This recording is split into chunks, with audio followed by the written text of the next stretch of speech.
밖에만 나오면 좋은지 모르겠습니다. 오늘 데살로니가전서 5장 말씀으로 말씀을 묵상하고 하나님의 뜻을 발견하겠습니다. 요즘 그 젊은이들 사이에 두바이 초콜릿이 굉장히 유행이 되거든요. 드셔보셨어요? 저는 먹어봤습니다. 이 사와가지고 두바이 초콜릿 아직 시대에 뒤처지신 분들 계신 것 같은데 두바이 초콜릿을 이제 먹는데 이게 뭔가 유명인이나 인플루언서가 하는 것을 따라서 물건 사는 현상을 가리켜서 두바이 초콜릿 그걸 해당하는데 디포 현상입니다. 디포 현상이라고 합니다. 디포란 말은 라틴어로 나도 또한 미투라는 그런 뜻이랍니다. 우리 뭐 젊은이들 알겠지만 아이돌 뉴진스인가요? 거기 노래에도 그게 있다고 합니다. 디포라는 노래가 있다고 해요. 그래서 소비라는 그런 말이 요즘 이제 한국 새로운 경제 키워드로 나옵니다. 주목받는데 아까 말씀드린 유명인이나 인플루언서들이 대부분이 따라서 물건을 사는 현상. 왜 이렇게 현상이 되냐면 유명한 사람이나 인플루언서가 하는 걸 따라하면 시간이나 돈을 세이브할 수 있다고 생각이 됩니다.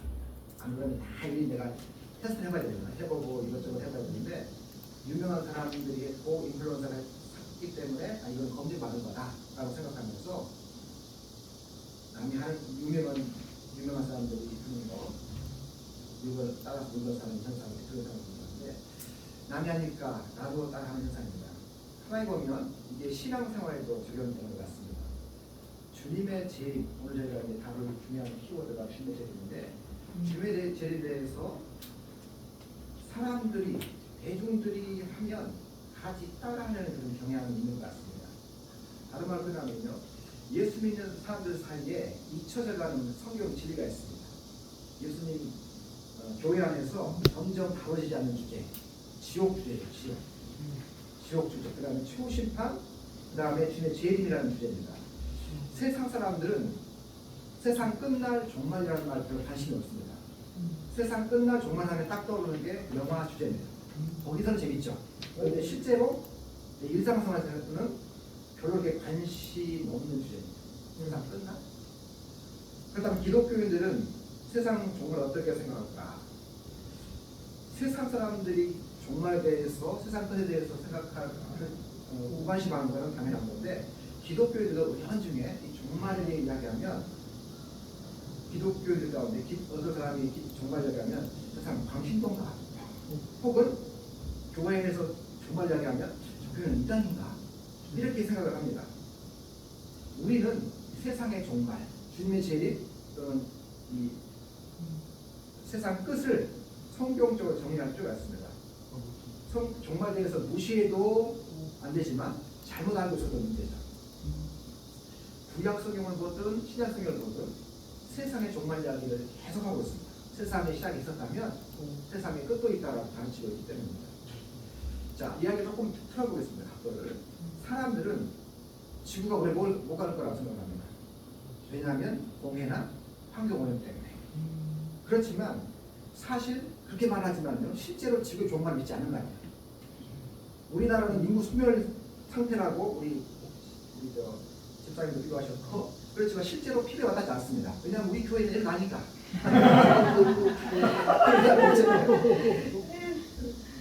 가끔 이제 지난주까지 2번을 봤는데 이제 배가 꼴록 나오시는 임산부를 저희가 댓글 보니까 너무 반갑더라고요. 일 나는 사람이 있구나.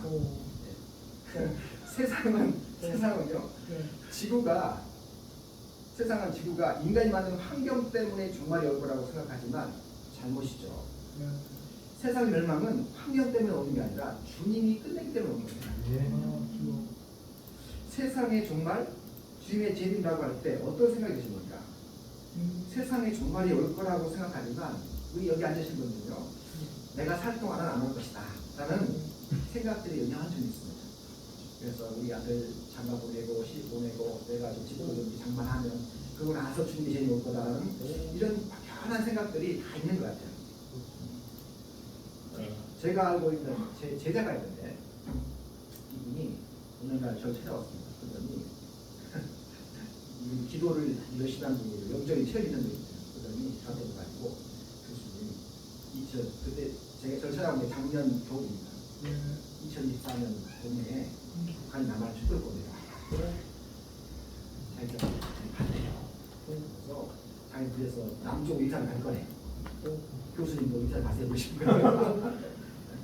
자, 이런 말을 듣는 순간 사람들이 움찔합니다. 왜냐하면 그냥 양아치가 그렇게 말하는 게 아니라 기도하는 말을 한다 그런 거예요. 진짜 그런가? 이런 생각이 들 때가 있죠. 예. 세상의 종말, 주님의 재림은 여러분 자상해 보세요. 초대교회가 그렇게 기다렸단 말입니다. 초대교회는 주님의 재림, 세상 끝날을 그렇게 기다렸습니다. 신기하지 않습니까? 세상의 종말이 온다는데 초대교회 성도들이 그날을 그렇게 고대했습니다.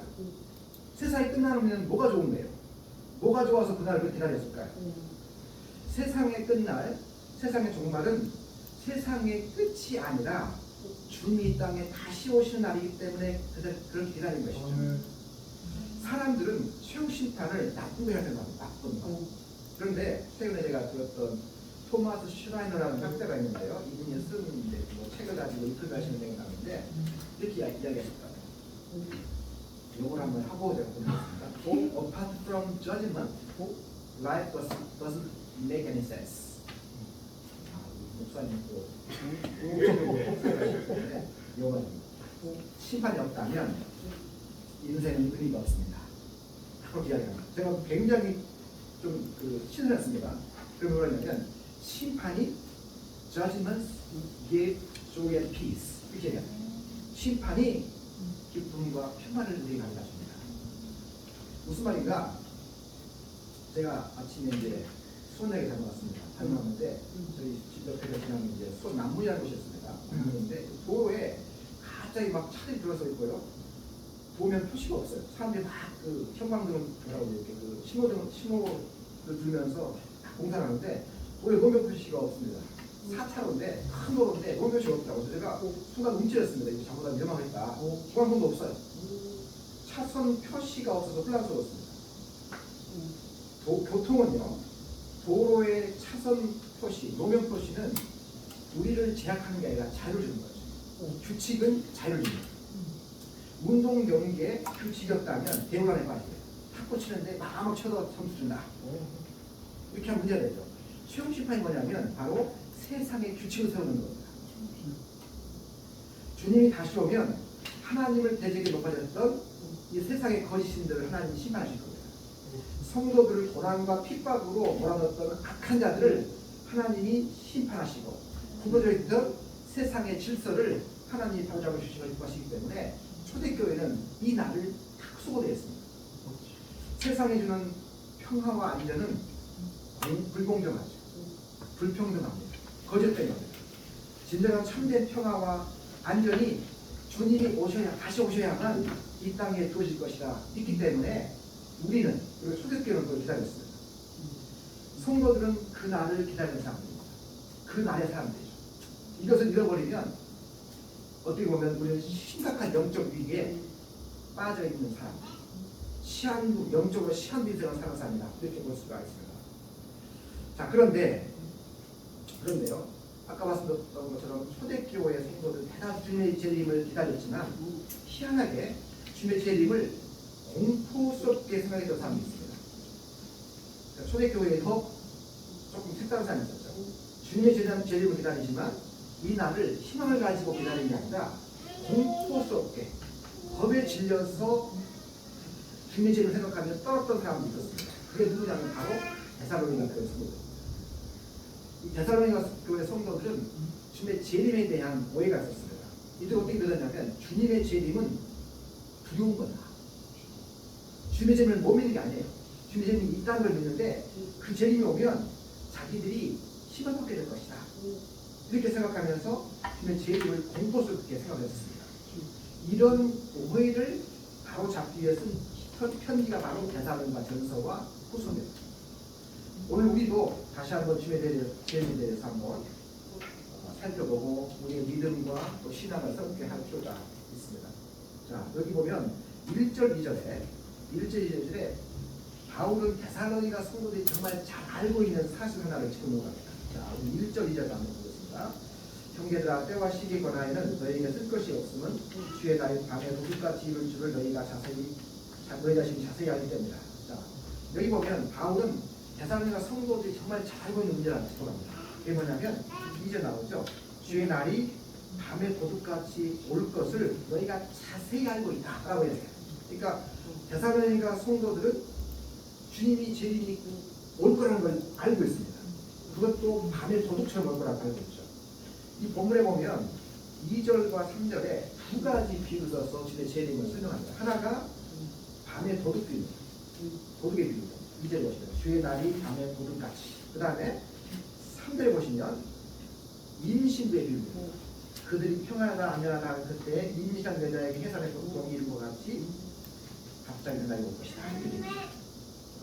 자, 데살로니가 성도들은 주님의 재림이 밤에 도둑처럼 갑자기 올 거라는 것을 다 알고 있었습니다. 이것은 재림에 대한 바른 지식입니다. 그런데 이들은 여기에만 머물러 있고 머물러 있지 않고 주님의 재림이 주님이 다시 땅에 가져오시면 자기들이 그때 심판하게 될 것이다. 이렇게 떨고 있었습니다. 공포 가문에 사잡혀 있는 것이죠. 왜 그랬을까요? 왜 초대교회는 주님의 재림을 많이 기다렸는데 사랑하는 성도들은 주님의 재림이 온다는 걸 믿었지만 대신에 공포감에 사로잡혀 있었는가? 그것은 뭐냐면 구약에 보면 구약의 여호와의 날 또는 세상 종말을 얘기하면서 중간중간에요. 그 날은 빛이 아니고 어둠이다. 아모스라 이런 말을 쓰거든요. 그러니까 이 데살로니가 성도들은 여호와의 날, 주님 재림을 구원의 날로 생각하기보다는 심판의 날로 더 크게 보고 왔습니다. 그래서 바울이 막 설명한 게 뭐냐면 이 재림의 날은 공포의 날이 아니라 라는 것을 설명하는 거예요. 그게 바로 3절, 4절, 5절입니다. 3절, 4절, 5절. 여기 보면 자, 3절, 4절, 5절 보면요. 재림의 날이 어떤 날인가를 설명하면서 3절에 이렇게 말해요. 그들이라는 말을 사용하고 4절에 너희라는 말을 사용합니다. 형제들아 너희는. 자, 3절은 주님의 재림이 왔을 때 불신자들에게 어떤 일이 벌어질까를 말하는 이야기라면 4절, 5절은요. 재림의 날이 성도들에게 어떤 결과를 가져올 것인가를 설명하는 날입니다. 그러니까 두 이야기가 대조가 됩니다. 불신자의 운명과 성도의 운명이 대조가 되는데 자, 먼저 불신자들의 운명이 뭔가를 볼게요. 여기 3절에 보시면 그들이 평안하다 안전하다 할 그때에 임신한 여자에게 해산의 고통이 이름같이 멸망이 갑자기 되게 되니 결코 피하지 못하리라. 자, 여기 그들이라고 말하는 불신자들에게 재림이 어떤 날입니까? 멸망이 갑자기 찾아온다. 멸망이 찾아온다. 불신자들에게는 재림의 날이 멸망의 날, 심판의 날이에요. 그러면서 3절에 보면 불신자들이 어떤 멘탈리티로 어떤 생각으로 죄를 맡고 있는지를 살아가고 있는지를 보여요. 3절 보시면 자, 3절 같이 한번 읽어볼까요? 3절 다시 한번 읽겠습니다. 시작. 그들이 평안하다 안전하다 할 그때 임신한 여자에게 해산의 고통이 이른 것 같이 멸망이 갑자기 그들에게 이르니 결코 피하지 못하느니라. 여기 보면 예수를 안 믿는 사람들이 세상 살아가는 방식을 이야기하죠. 이게 뭐냐면 3절에 두 개의 동사가 두 개의 단어가 나와요. 평안하다, 안전하다. 이 평안하다, 안전하다는 단어는 당시 로마 제국이 표방했던 정치 슬로건입니다. 로마 제국은요, 로마 황제가 통치하기 때문에 로마 통치받는 로마 제국의 통치받는 사람들은 평안하다, 안전하다 이렇게 사람들을 오해시켰습니다. 그러니까 여기 나오는 평안하다, 안전하다는 이야기는 로마 제국이 가져주는 혜택을 얻은 사람들이 빠져있는 착각을 일어납니다. 동시에 이것은 이 평안하다 안전하다는 이야기는요. 로마 제국뿐만 아니라 구약에 보면 구약의 거짓 선지자들이 외쳤던 표현입니다. 세상은 평안하다 하면서 거짓 선지자들이 뭐 예레미야서 4장 10절이라든가 에스겔서 13장 10절 등에 보면 거짓 선지자들이 거짓 평안을 사람들에게 전하면서 사람들을 유혹했던 내용들입니다. 결국 로마적의 정치의 슬로건이거나 구약에서 말하는 거짓 선지자들이 주는 잘못된 신념이라든가 이것들이 바로 이 평안과 안전한 단어 속에 다 들어있는 겁니다. 다시 말하면 평안과 안전은요 주님의 재림을 전혀 생각지 않고 살아가는 사람들의 태도입니다. 생각이에요. 나는 평안하다, 나는 안전하다. 이럴 때 이 예수 안 믿는 사람들에게 어떤 일이 시작하냐면 재림이 갑자기 옵니다. 갑자기. 3절을 보시면 그때에 평안하다 안전하다 그때에 임시한 여자에게 해산의 고통이 있는 것 같이 멸망이 일어나면서 갑자기 온다고요.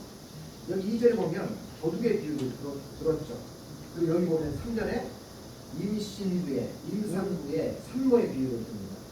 이 두 가지 이야기는 공통적으로 갑작스럽다는 거예요. 하지만 특별히 3절에 나오는 산통의 비유는 산통의 이유는 의술이 발달하지 않았던 시대에 지금은 아프면 옛날라 그러면 다 300만 되면 가서 낳잖아요. 안전하게. 근데 과거에는 의술이 발달하지 않은 시대에 고대 사회에서 아이를 낳다가 죽는 사람이 많았습니다. 그러니까 아이 산모가 고통을 느끼면 잘못하면 죽을 수 있는 그런 나이가 있는 그런 이미지를 그래서 3절에 주님의 재림을 생각지 않고 평안하다고 살아가는 사람들이 좀 재림 때 갑작스럽게 재림이 와서 멸망이 처합니다. 반면에 4절 5절 보면요 성도들의 운명을 생각합니다. 4절 형제들아 너희는 어둠에 있지 아니하며 그날의 도둑같이 너희에게 임하지 못하리니 너희는 다 빛의 아들이요 낮의 아들이라 우리가 밤이나 어둠에 속하지 아니하나니 라고 되어 있죠. 그래서 여기 이 4절에 성도들에게 재림은 구원합니다. 그렇죠. 4절에 보시면 그날이 도둑같이 너에게 임하지 아니할 것이다 라고 성도 그리고 이 도둑같이 임하지 않을 이유가 뭐냐면 성도들이 누구냐 정체성을 설명하면서 4절에 너희는 다 빛의 아들이고 낮의 아들이라 하는 말씀입니다. 요 4절에 나온 이유 때문에 그래서 5절이죠. 우리가 누구냐? 우리가 빛에 속해 있고 낮의 아들들이기 때문에 재림이 우리에게 갑작스럽게 오지도 않고 우리에게 멸망을 갖다 주지 않을 것이다. 오히려 구원을 갖다 준다 이라고 이야기합니다. 그렇습니다. 주의 날은 성도들을 공포스럽게 만드는 날이 아니에요. 겁먹게 하는 날이 아니에요. 이게 바로 바울이 가르친 그겁니다. 세상 종말은 구원날, 기쁨의 날, 축제 날입니다. 세상 종말은 모든 것이 끝나는 날이 아니라 성도에게 새로운 시작의 날입니다. 이 세상의 악과 고난, 고통과 눈물을 아는 성도들은 이 세상의 어떤 사회적 제도, 복지시설, 정치, 법도 이 세상의 악과 고난, 고통과 눈물을 해결할 수 없다고 믿는 사람입니다. 세상의 제도와 시스템, 복지로도 세상의 불평등과 구조를 끊을 수가 없습니다. 만약에 인간의 노력으로 이 세상을 파라다이스로 만들 수 있다고 생각한다면 그렇다면 그런 생각을 성도들이 하고 있다면 우리 다시 성경 돌아가서 그 생각이 얼마나 우상 숭배적인 생각인지 얼마나 세속적인 생각인지를 깨달아야 됩니다. 주님이 다시 오셔야만 이 땅에 그렇게 됩니다. 그리고 우리는 그날을 기다릴 사람입니다. 그날은 우리에게 공고를 주는 날이 아니기에 아멘 주 예수님 오시옵소서. 그게 외치며 기다리는 거예요. 자, 그렇다면 오늘 설교 제목대로 그날을 기다리며 우리는 어떻게 살아야 됩니까? 그날을 기다리며 오늘을 이렇게 살아야 됩니다. 이제 우리 설교 제목이 아닙니까? 어떻게 살아야 될까요? 두 가지 고면이 있습니다. 첫 번째 고면이 개인에게 주는 고면이고 두 번째 주는 고면이 교회 공동체에 주는 고면입니다. 첫 번째 개인에게 주는 고면이 6절부터 10절 나옵니다. 다 같이 한번 6절부터 10절 긴 고면입니다만 자, 우리 6절만 같이 한번 읽어보겠습니다. 시작. 그러므로 우리는 다른 이들과 같이 자지 말고 오히려 정신을 차립시다. 자, 여기 보면 바울이 6절에서 개인에게 주는 고면이 있습니다. 주님의 재림을 기다리며 사는 성도들 어떻게 살아야 되느냐? 여기 보면 하지 말아야 할 일과 해야 할 일을 구분합니다. 자, 먼저 6절 보시면 하지 말아야 할, 피해야 할 일이 뭐냐면 다른 이들과 같이 자지 않는 겁니다. 그 다음에 해야 할 일은 뭐예요? 깨어서 정신을 찾는 겁니다. 성도들이 피할 일은 뭐냐면 잠자지 않는 겁니다. 그럼 이 잠자지 않는 기준이 뭐냐면 뭐라고 했어요? 다른 이들과 같이. 이 다른 이들이 누구냐면 불신자들이죠. 불신자들은 왜 잘까요? 이 사람들은 낮의 아들이 아니고 밤의 아들이 되어요.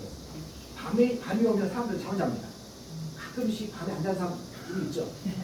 우리 불면증에 계신 분들 제가 이해합니다만 쓸데없이 잠 안 자는 사람이 있어요.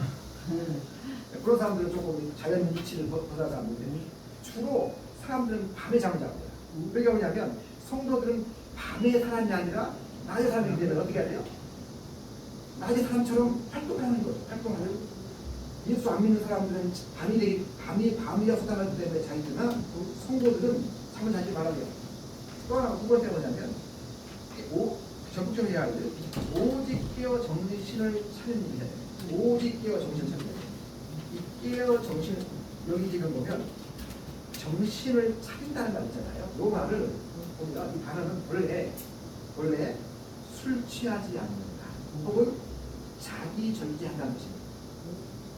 소고하다, 소고 용어로 술 취하지 않는다 혹은 자기 절제한다, 셀프 컨트롤한다는 뜻입니다.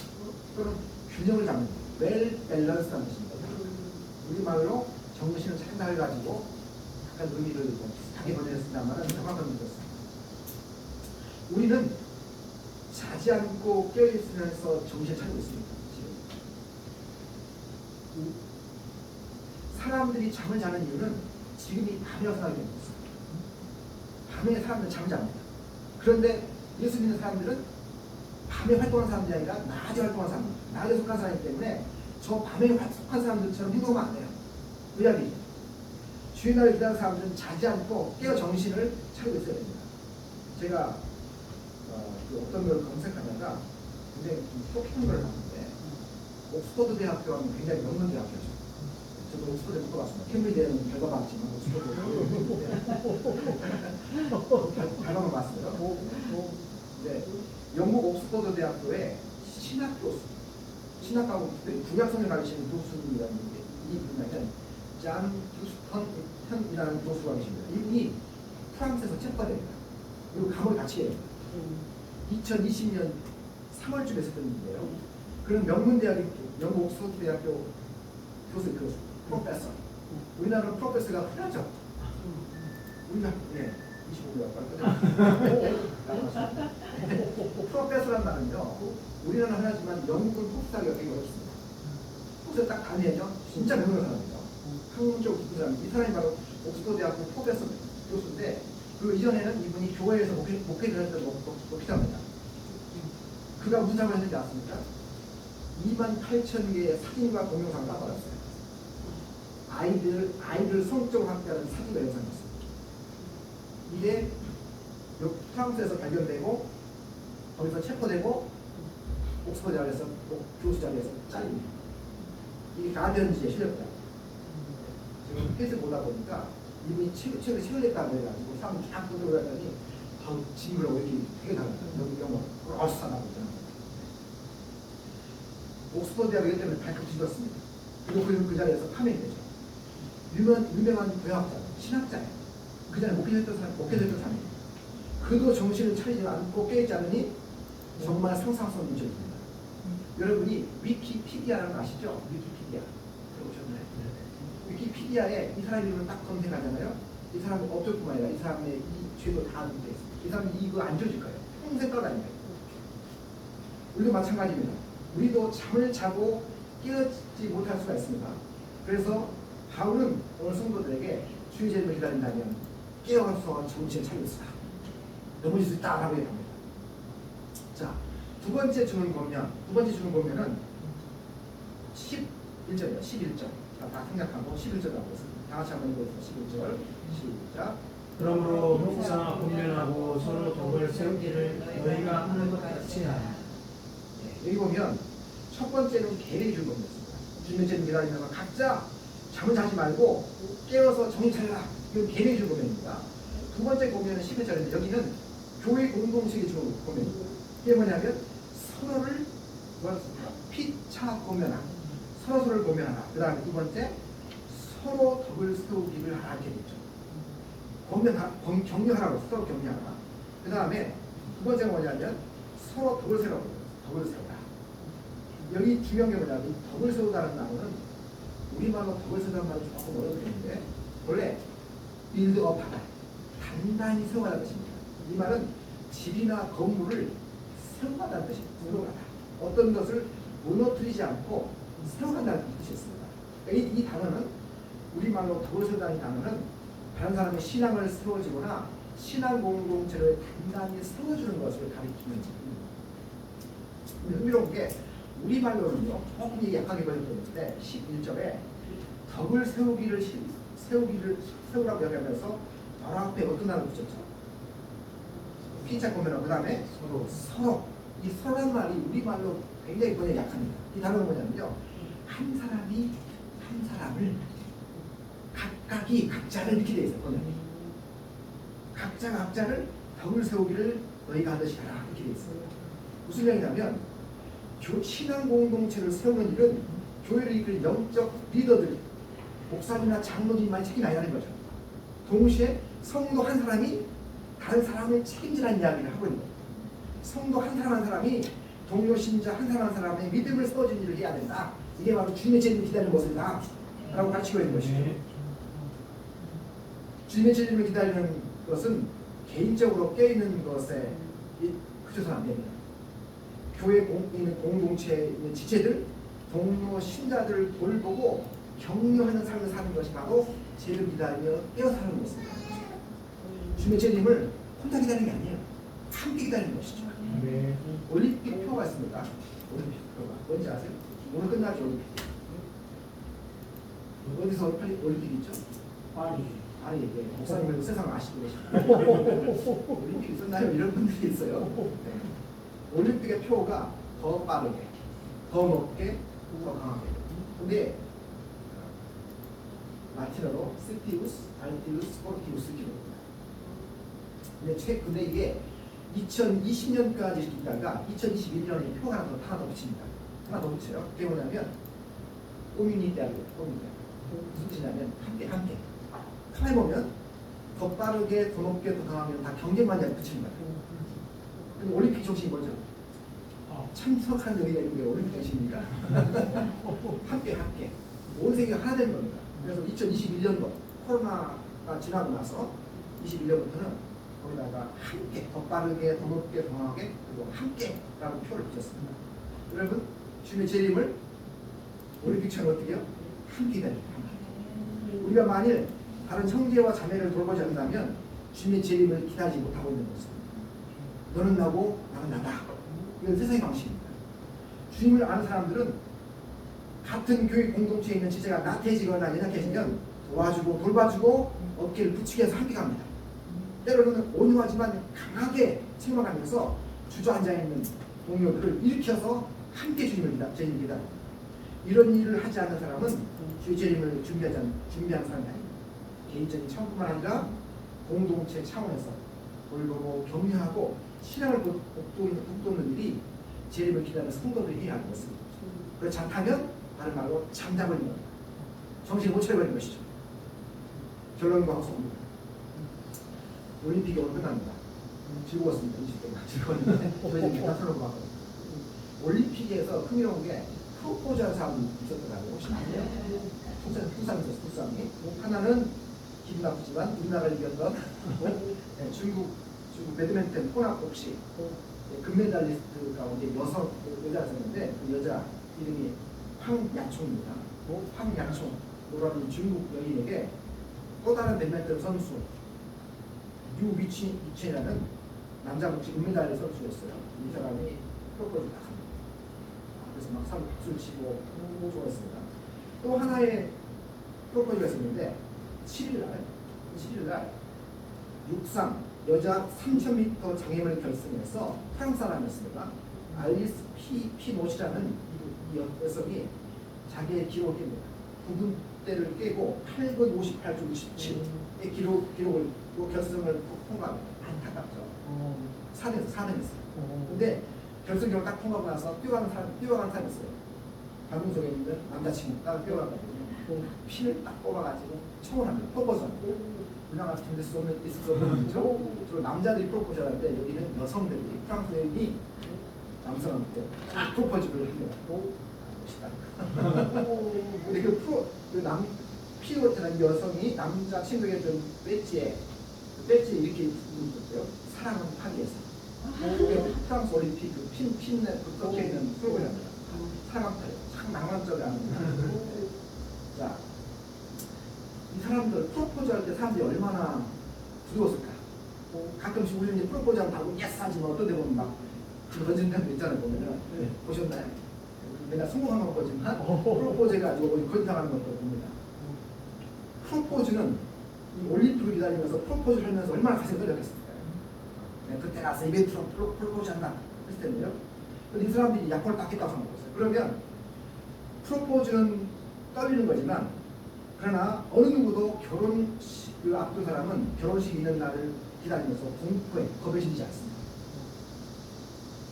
이와 마찬가지로 주의 재림은 어린 양의 혼인 예식입니다. 필요한 것을 준비하는 재림을 결혼식을 기다리는 거죠.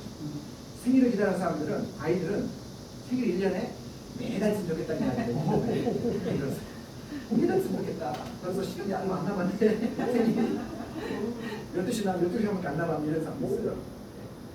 생일은 기다려지는 날이지 공포스러운 날이 아닙니다. 주의 재림도 이와 같습니다. 주의 재림은 우리의 공포를 주는 날이 아닙니다. 축제의 날이고 결혼식의 날입니다.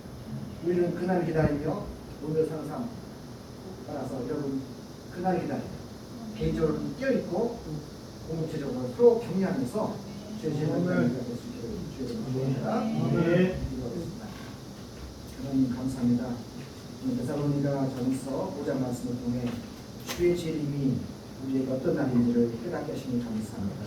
세상이 종말이 온다 할 때 사람들은 두려워 떨며 거둬질 것이지만 주의 백성들 하나님의 자녀들이기 때문에 어둠이 자녀가 아니라 빛의 자녀들이기 때문에 주님께서 우리에게 구원을 주시고 우리에게 혼인예식에 참여하게 하시고 우리에게 축제를 베푸신 날인 것을 우리가 기억하며 그날을 기다립니다. 주님 우리에게 재림에 대한 소망이 약해졌다면 다시 한번 소망의 구원의 툴을 쓰며 그날 기다릴 수 있도록 도와주시고 정신 차리게 하시고 성도들 가운데 나태해지고 게을러지고 연약한 성도가 있다면 그의 어깨를 부추겨 세워서 함께 주의 재림을 기다리는 온 교회가 될 수 있도록 우리를 붙잡아 주옵소서.